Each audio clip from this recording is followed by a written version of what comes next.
түрмесінде қозғалған шыққан. Натыйжада 2 түрмеден 50 адам қаза болған. Бұл 2 іс бойынша алғашқы соттық отырымдарға топлам ұйыстыруға айыпталғандардың жақындары қатысты. Салам достор, қандайсыңар? Құрметті мен қатты болушыларым. Мен азыр Азаттықтың түз радио эфирінде жаңылық оқып жатқан учурум. Инстаграмда жаштар отырат, билем. Бирок жаштар негедир радиону анча укпайт. Ошон үчүн анча-мынча жаңылыктарды биз мына ушинтип Инстаграмдан дагы билдирип турсак болот. Мен жаңылыкты окуйм. Жеңиш Айдаров кесиптешим модератор Азаттыктан сүйлөйт го алып барып. Кечки Азаттыктын берүүлөрүн бүгүн Жеңиш Айдаров алып барат. Жеңиш Айдаровдун да баракчасына жазылгыла. Баткендеги чек ара маселесин тынбай чагылдырып турган кесиптешим ушу киши. Ал жактан мындай өз убагында чынчыл маалыматтарды ала аласыңар. Биздин азыр эфир бир аздан кийин жаңы эфирге өтөбүз. Ушундай студиябыз. Суроолоруңарга жооп бере албайм, бирок силерди азыр Кыргызстандагы жана дүйнөдөгү акыркы жаңылыктар менен камсыздайм. Мисалы, Кыргызстанда коронавируска байланыштуу жаңы жаңылык, Казакстандан жаңылык келип атат. Кыргызстанда быйыл референдум өткөрүлдү деген сунуш боюнча жаңылык бар. Ошондой эле эл аралык жаңылыктар, саясат, Түркия, Сирия, Америка, Россия дегендей. Россияда прокуратура иликтөөчү журналисттен кечирим сураптыр. Эмне кечирим сураганын дагы айтып берем. Анан баса Түркмөнстандан футболчулар келип Жалал-Абадта Нефтчи менен ойномок, ал футбол болбой калды. Буга байланыштуу эмне себептен болбой калды, аны дагы азыр жаңылыктардан айтып берем. Ушул жака түз эфирге келгиле, досторуңарды да чакыргыла. Мындан сырткары биздин жаңылыктарды, биздин макалаларды, актуалдуу маектерди, фейк эмес, чын маалыматтарды видео материалдар, дүйнөдөгү окуяларга байланыштуу жаңылыктар же аналитикалык баяндар же Кыргызстандагы көйгөйлүү, талуулуу маселелерге байланыштуу жаңылыктар, видео сюжеттер. Мен аты жөнүм Али Токтакунов.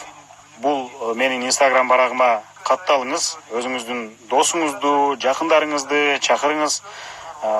Өзүм сүрөттөрүмү Кыргызстанда болуп жаткан окуяларга байланыштуу ой пикирлеримди билдирип турам. Кээде мына ушинтип түз эфирге чыгып, суроолоруңарга жооп берип турайын деп дагы чечтим. Азыр жаңылык окуйм. Бул жерде жазып аткан суроолорго жооп бере албасам дагы силерди свежий жаңылыктар менен камсыздап турам, достор. Анан өзүңөрдүн Азаттыктын ишмердигине байланыштуу ой пикириңер болобу, мага байланыштуу ой пикириңер болобу, же Азаттыктан кандайдыр бир жаңы темаларды укуңар келсе, бизге сунуштагыла.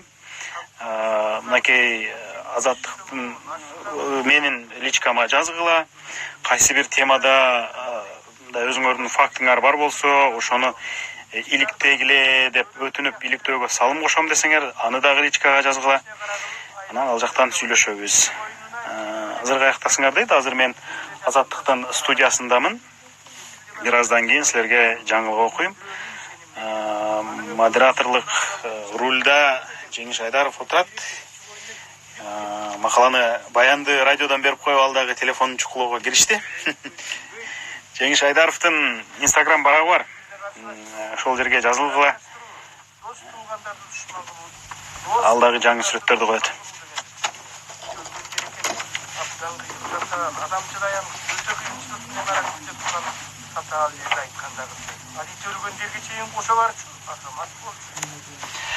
Акын Шайлообек Дүйшеевдин сөз дайра берүүсүн тыңдадыңыз.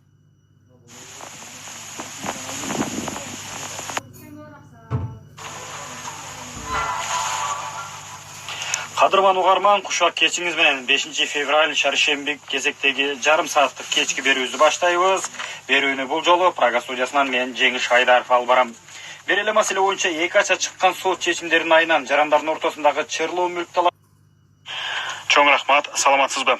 Кыргызстанда эпидемиологиялык абал туруктуу, коронавирус жуктургандар катталган жок. Бул тууралуу 5 февралда Саламаттык сактоо министрлиги кабарлады. Мекеменин маалыматына караганда, учурда ооруканаларда доктурлардын көзөмөлүндө 52 адам турат. Мындан тышкары 295 адам жашаган жери боюнча медициналык көзөмөлдө. Бардыгынын абалы туруктуу. Зарыл болсо жаткырганга ооруканаларда 280 орун даярдалып коюлган. Алардын 100-ü Торгар, 100-ü Эркештан бекеттеринде, Манас аэропортунда 50, Оштун аэропортунда 30 орун бар.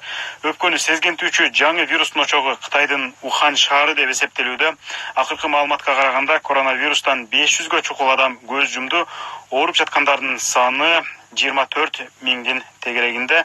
Ооруп жаткандар дүйнөнүн бир нече өлкөсүндө дагы бар. 5 февралда Нур-Султан шаарында көп балалуу энелер былтыр өрттөн набыт болгон 5 эже сиңдини эскерип Куран окутушту. Чогулган 100дөй адамдын арасында акимчиликтин өкүлдөрү дагы болду.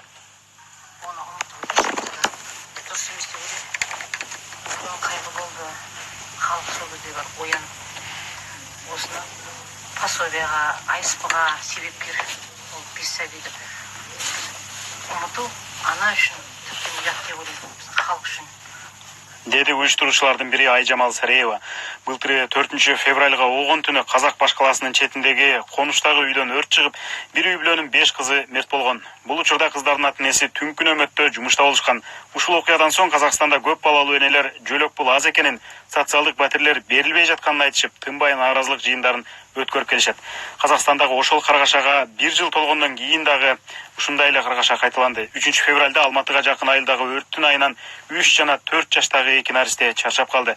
Ал күнү балдардын атасы жумуш издеп шаарга, энеси уул кызын сыртынан кулпулап дүкөнгө кеткен экен. Быйыл парламенттик шайлоо менен катар Кыргызстанда мамлекеттик башкаруу формасы боюнча референдум өткөрүү сунушу берилгени жатат. Бул тууралуу 5 февралда Азаттыктын эфиринде Жогорку Кеңештин депутаты Курманкул Зулушев билдирди. Депутат бул сунушун жакын арада коомдук талкууга чыгарарын айтты. Анын белгилешинче, референдумга Кыргызстанга башкаруунун кандай түрү, парламенттикпи же президенттикпи деген маанидеги суроо коюлат.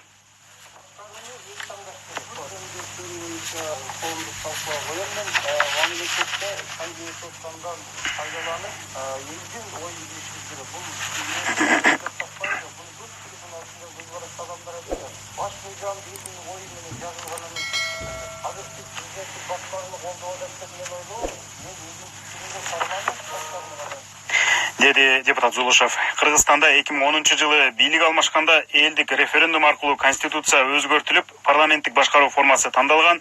Бирок иш жүзүндө өлкө президенттик башкарууда деген пикирлер бар. Быйыл күзүндө Кыргызстанда кезектеги парламенттик шайлоо өтүшү керек. 5 февралда Түркиянын армиясы Сирия менен чек ара аймагына кошумча бөлүктөрдү жана техниканы жайгаштырды. Мындан 2 күн мурда Сириянын президенти Башар Асадтын күчтөрү өлкөнүн түндүк батышындагы Идлиб аймагына сокку урганда 7 түрк аскери жана келишим менен иштеген 1 киши ок учкан, 13-ü жарадар болгон. Чабуулга жооп иретинде Түркия коңшу өлкөдөгү 50дөн ашуун бутага сокку урганда сириялык 76 жоокер мерт болду. Идлиб Асадтын өкмөтүнө каршы күрөшкөн козголоңчулардын акыркы таянычы. 2018-жылы Москва менен Анкара аймакты деэскалация тилкесине айлантууну макулдашкан. Бирок Түркия Сирия режими жана анын өнөктөшү Орусия келишимди бузуп жатканын билдирүүдө. Сириялык 4 миллиондой качкын ушул тапта Түркияда баш калкалап жатат. Москванын Батыш административдик округунун прокуратурасы негизсиз кылмыш жообуна тарткан үчүн журналист Иван Голуновдон кечирим сурады. Бул тууралуу башкы прокуратурага таянып Интерфакс агенттиги маалымдайт. Медуза басылмасынын иликтөөчү журналисти Иван Голунов өткөн жылы 6-июнда Баңгизат соодасына байланышы бар деген шек менен кармалган. Адвокаты анын чөнтөгүнө жана батирине Баңгизат атайын ташталганын билдирген. Журналисттин куугунтукка алынышына байланыштуу Орусиянын бир нече шаарларында жапырт нааразылык акциялары өткөн. Ошондон соң Голунов бошотулуп, ага карата козголгон кылмыш иши токтотулган. Бул ишке байланыштуу Орусиянын президенти Владимир Путин полициянын 2 генералын кызматтан алган. Андан тышкары Голуновду кармаган 5 полиция кызматкери жумуштан айдалып, өткөн жумада кармалып камакка алынган. Көмүскө бизнес менен коррупцияны иликтеп келген Голунов өзүнө каршы чагым уюштурууга федералдык коопсуздук кызматынын катыштыгы бар деп эсептеп, тапшырма бергендердин жазаланышын талап кылып келет. Азия футбол конфедерациясынын кубогунун алгачкы баскычынын оюндары болбой калды. Ал 5 февральда Жалал Абад шаарындагы Курманбек стадионунда өтүп, Түркмөнстандык Ахал клубу менен жергиликтүү Нефчи командасы ойномок. Мэрия буга Ахал клубунун оюнга катыша албай калган себеп болгонун билдирди. Ахал клубу буга чейин Азия футбол конфедерациясына кат жазып, оюнду жылдырууну суранган. Муну ал Кытайда чыккан коронавирус коркунучуна байланыштырган. Конфедерация Жалал Абадта коронавирус коркунучу жок деп Түркмөнстандык команданын өтүнүчүн четке каккан. Саат түшкү 2-ге белгиленген футболдук мелдешти көрүүгө стадионго барган күйөрмандар учурда таратылып жатат. АФК Ахал клубуна кандай чара көрөрү азырынча белгисиз. Кочкор Атанын Нефчи командасы былтыр Кыргызстандын футбол боюнча кубогун утуп алган. Кесиптеш. Рахмат кесиптешим. Тааныштырган жаңылыктарды сайтыбыздан толугу менен таанышып турсаңыздар болот. Ал жерде улам жаңыланып турат. Дареги өз Азаттык бар.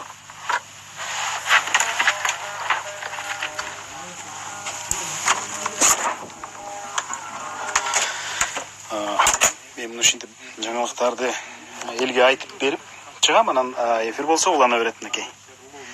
Азыр өзүңүз дагы Азаттык чекит толук сайтына кирип эфирди түз ободо уксаңыз болот.